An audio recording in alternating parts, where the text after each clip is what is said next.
So what we're going to cover very briefly is BU Open Access Vision and Experience, the open access experiences of BU academics, how we manage open access here at BU, some future challenges for us and for many other institutions, and then some Q&A. So you won't be able to read this probably because it's very small. Julie will recognise it.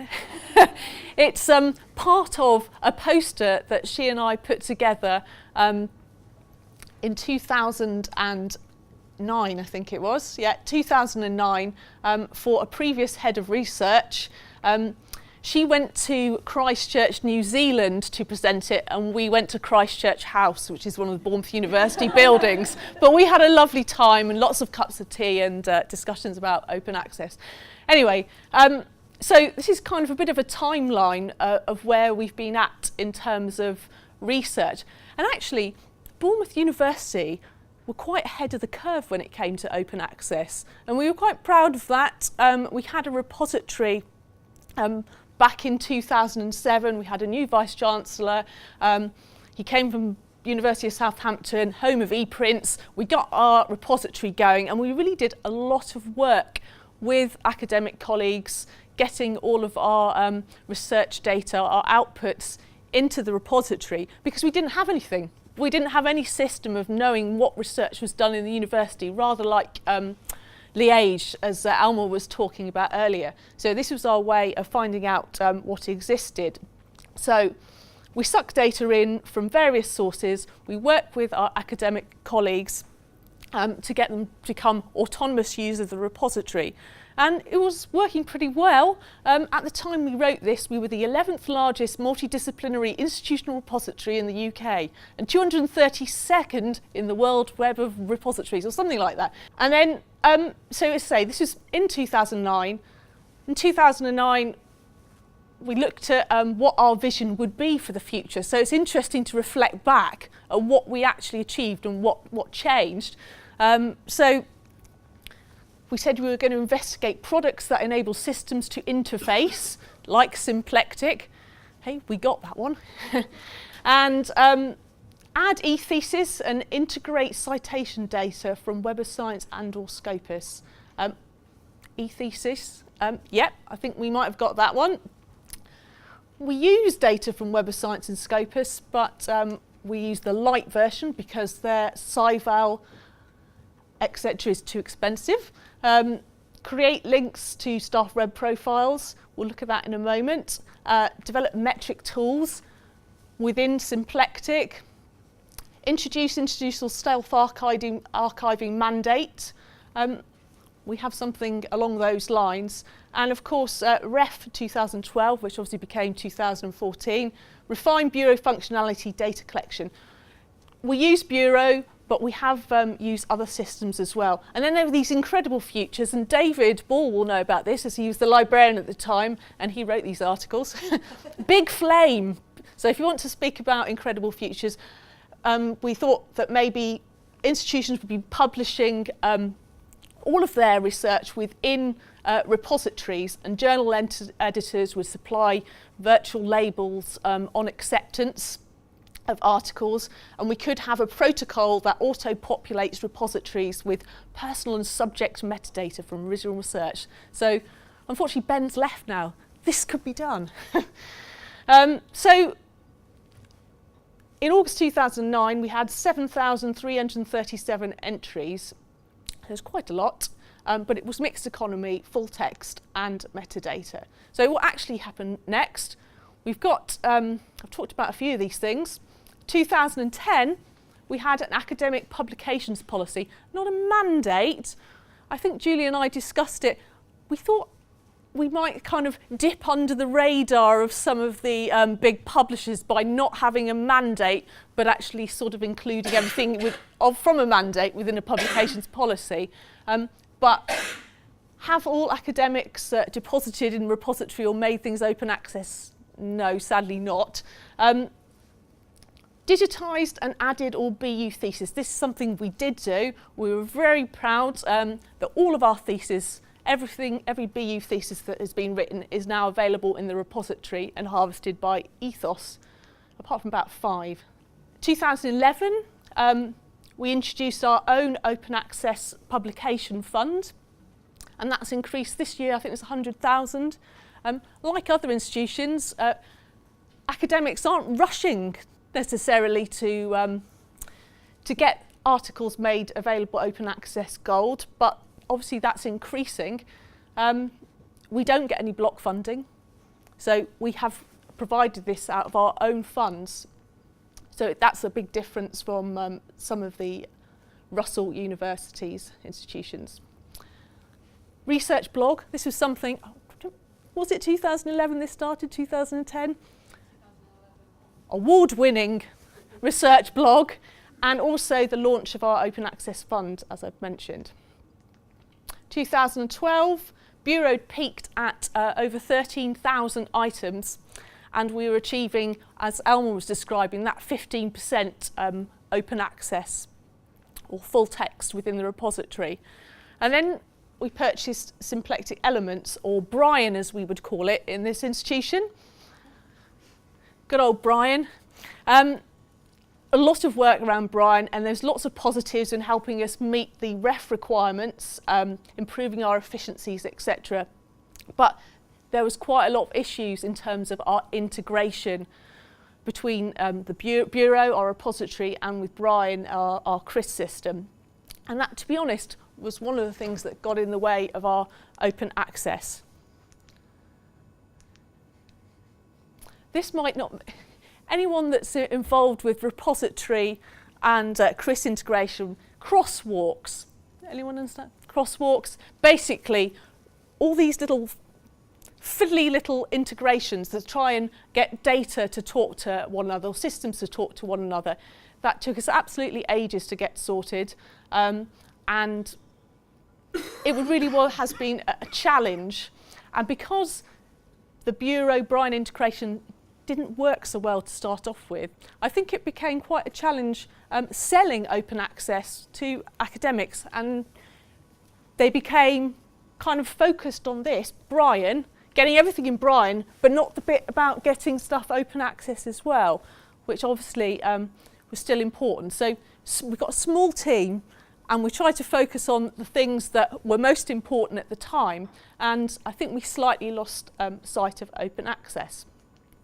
Oh yes, we introduced this. This is Vivo, staff profile system.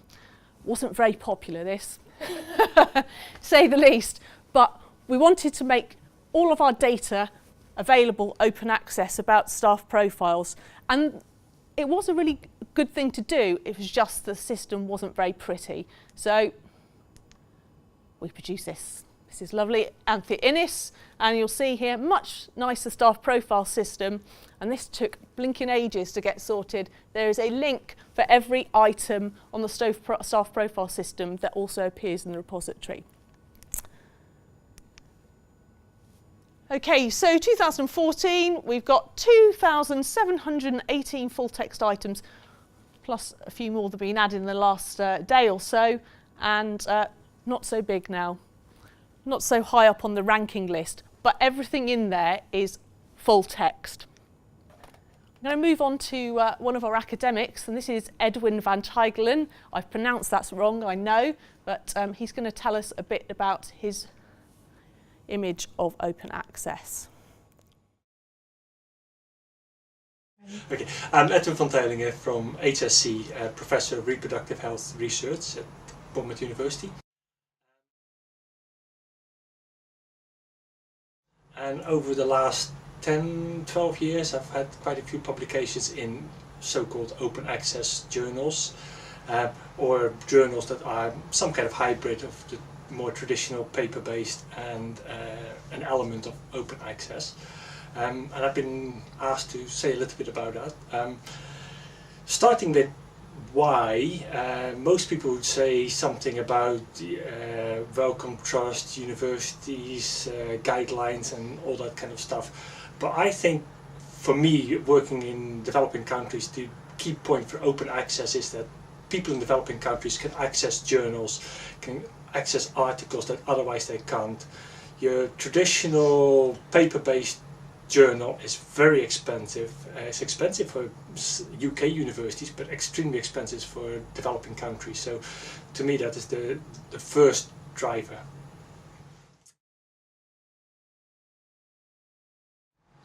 Yeah. So we've been publishing in different kind of open access journals. The now traditional new ones, BMC Pregnancy and Childbirth, BMC Public Health, and these journals are rapidly gaining an impact factor, so they're gaining academic status. In fact, BMC Pregnancy and Childbirth is higher than some of the traditional journals in the midwifery and maternity care field in terms of impact factor. And I'm proud to say I'm Associate Editor for BMC Pregnancy and Childbirth, and so is my colleague Professor Vanora Huntley. So we've published in journals like that. The issue is always the money. The fees, if I'm correct, for BMC Pregnancy and Childbirth I think is €1,600 at the moment, something around £1,400, which is a fair chunk of money. So sometimes we have that money available from a grant, sometimes we have to go to the university and say, is there money available? And the university has an open access fund, which people should think for applying. But there are also a number of new journals that are open access, and we've been involved with, we've been publishing in, that are not charging either enormous fees or no fees at all.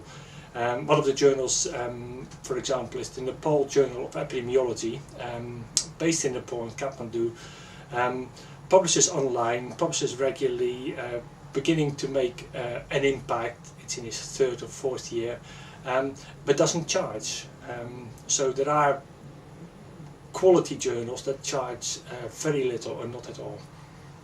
And then the third way of open access that we've been working with is getting your submitted and accepted articles online. So the more traditional journals, there's a whole range of different policies, and you need to be very careful because different journals and different publishers have different rules and regulations. But you're often allowed to put a accepted or pre-peer reviewed or post-peer reviewed copy on the web for a repository such as the one at Bournemouth University.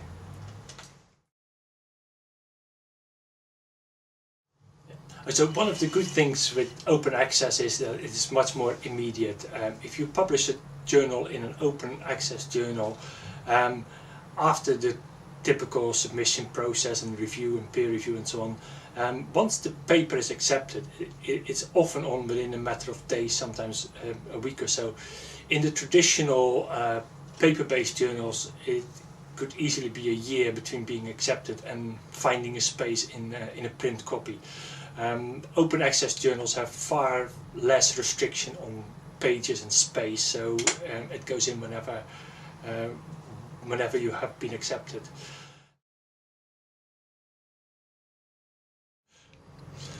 Okay, so there are challenges to open access publishing, but I don't think they are all that different to the more traditional journals. It's kind of getting into the right journal, making sure that you know the editorial policy and the kind of articles that the journal publishes.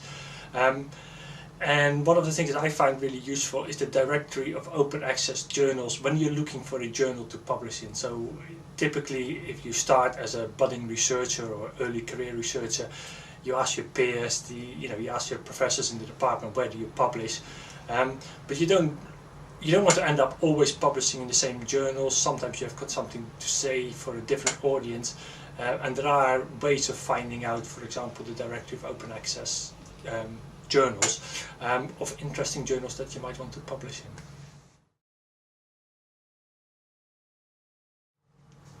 I particularly like how Brian searches all these electronic databases, these literature databases like Scopus, and finds your articles, and you just recognize those, tick those as yours.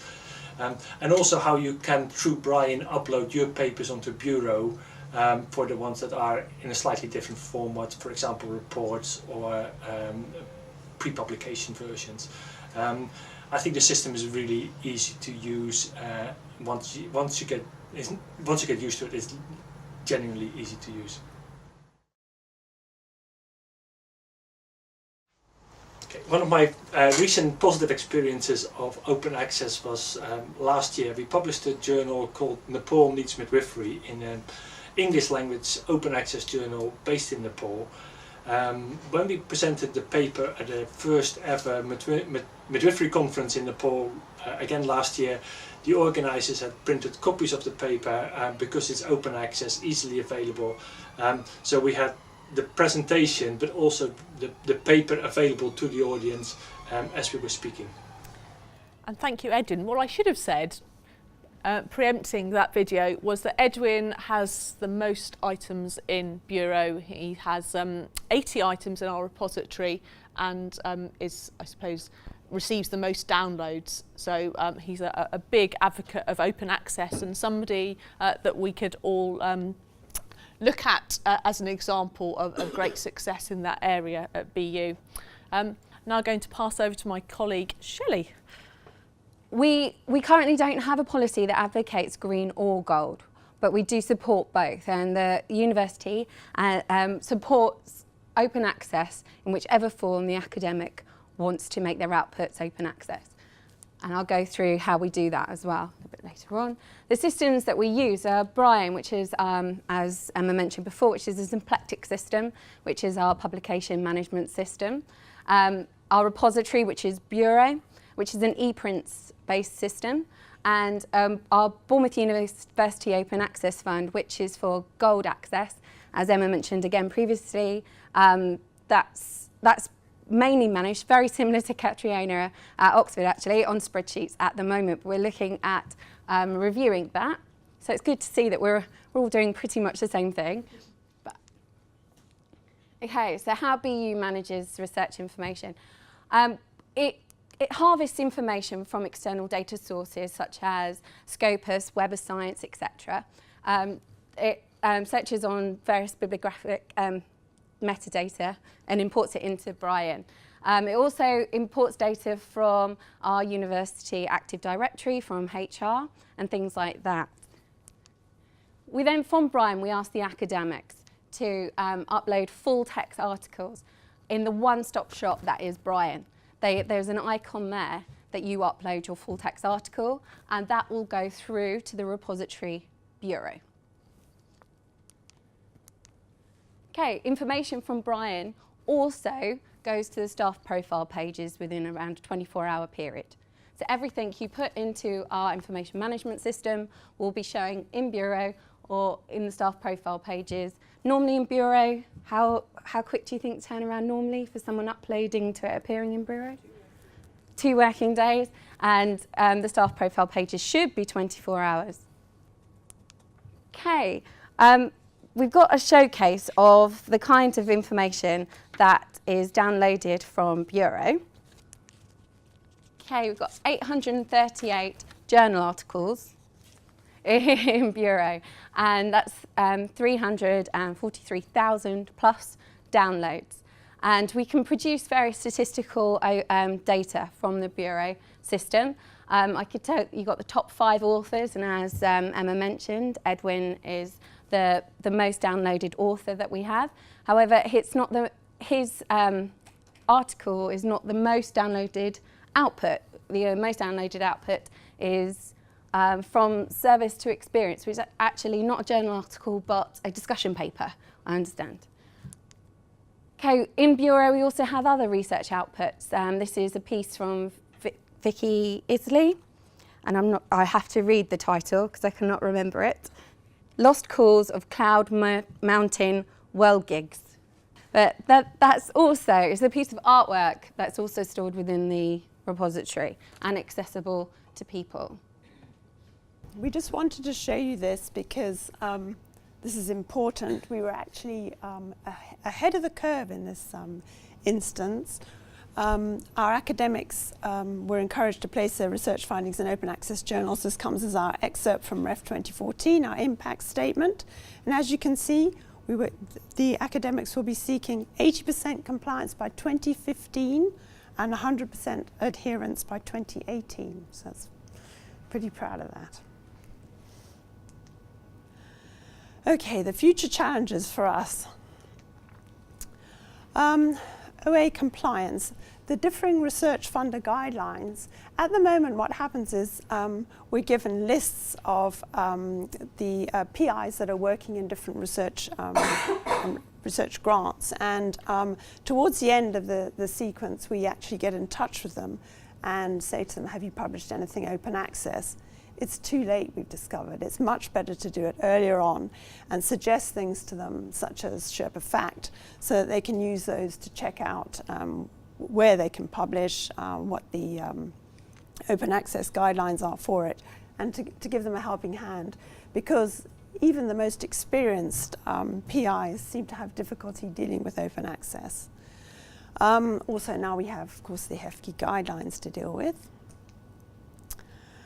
And the devil is in the detail. It's compliance with these guidelines. So the acceptance date versus the publication date. Acceptance date for us will mean probably that the metadata will have to be put into Brian manually rather than from a feed.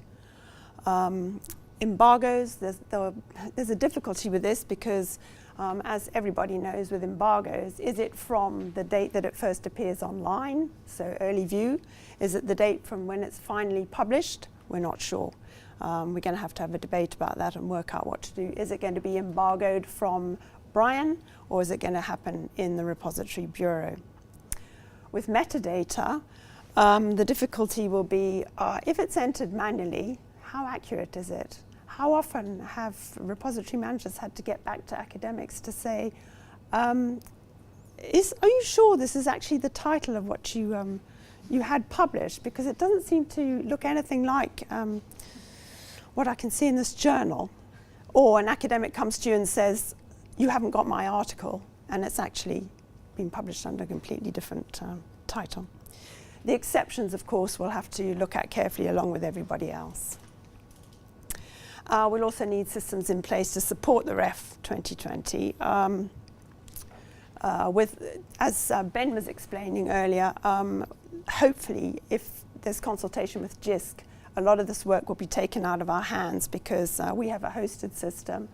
And so hopefully the fields will be provided for us by ePrint services and Symplectic, and that it won't cause too much work. We also have to consider whether full text or mixed economy repository is the way forward, or we're not sure which one. We're obviously full text. Okay, the ostrich of impact. With impact, the key thing to say about it is it's not just citations, it's the ability to show that you've written something, to share it as widely as possible, and to make it known within the wider community, because in order to do that, well, you've got to do that in order for it to be part of the REF, and it's got to be open access to be part of the REF, and in order to be part of the REF, your research has to be recognised and funded internally and externally. Another key driver, of course, is if you don't comply with the your funder guidelines, you won't get further funding. So that's quite a big stick to hit people with. What we do at the moment is we offer workshops. The library subject teams meet with individuals on a one-to-one basis. With appraisals, there used to be a system whereby academics had to produce their publications from Bureau to show at appraisal time, but I don't think that still continues, does it, Julie? I'm not sure what's happening with that, so maybe that's one way forward. And there's also the BU open access policy as well. This is something that we bang on about all the time. Please retain copies of your work, your own copies of your work, all your own copies of your work.